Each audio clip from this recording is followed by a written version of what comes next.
when you sell a property, it actually is quite expensive because when you sell, you have to buy.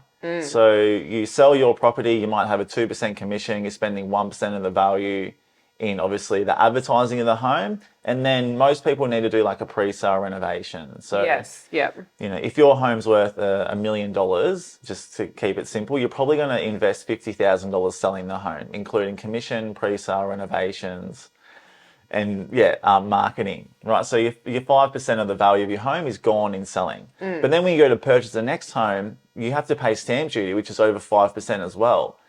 And so, you know, at $1 million to go to that next step, you lose 100 grand. And so I found, you know, recently a lot of people have decided to do a small renovation themselves because they're doing that same cost analysis and going, well, if I'm buying a new home to get a new kitchen and bathroom, well, I could probably invest that money in my own house, not move and do a renovation, and it makes sense to stay for that exactly. person. We do pre-sale renovations on almost 99% of the properties that we sell. Right. So it's very common. Yeah. Almost every property. And every property I list, it's a common theme. The client's like, oh my God, I had no idea it would be this hard to get my home ready for market. Yeah. I'm like, well, you've lived in the home for 20 years. Like, do you want to leave any money on the table or do you want to maximize the sale price? Because I know from experience, the best way to maximize the sale price for selling, it's not kitchens and bathrooms, because those are such massive capital investments that you certainly should make if you plan on staying. But if you are planning on selling, often it is actually just an overcapitalization. Absolutely. You might spend 50 grand on a kitchen, you might get 50 grand back. Well, why would you spend 50 to not make any money? Just get your money back. Yeah. The best way that I think people can add value to their home for a pre-sale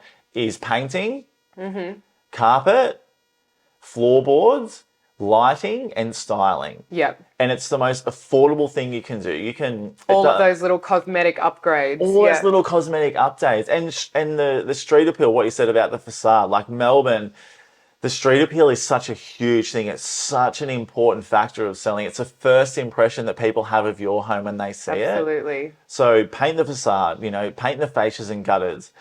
Put some hedging. Tidy the garden, Tidy the garden, paint the fence. Yeah. I'm selling a house in Elwood at the moment, and I gave the client a list of like 30 things he had to do to get it ready for sale.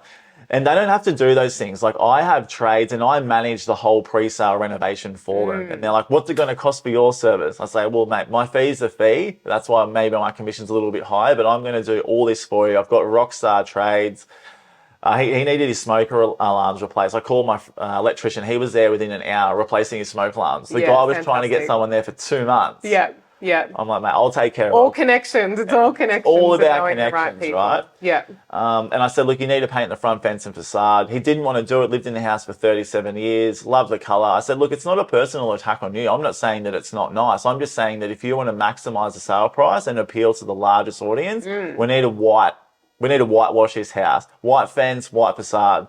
He said, okay. He was reluctant. He did it. He called me. He said, honestly, I just want to thank you again. It's like the 5th time I've pushed back on you of telling me to do stuff that I didn't want to do, but I took your advice and it looks fantastic. I'm like, yeah. I said, do you think we're going to get more for the sale price? He goes, I know we're going to get more for the sale price.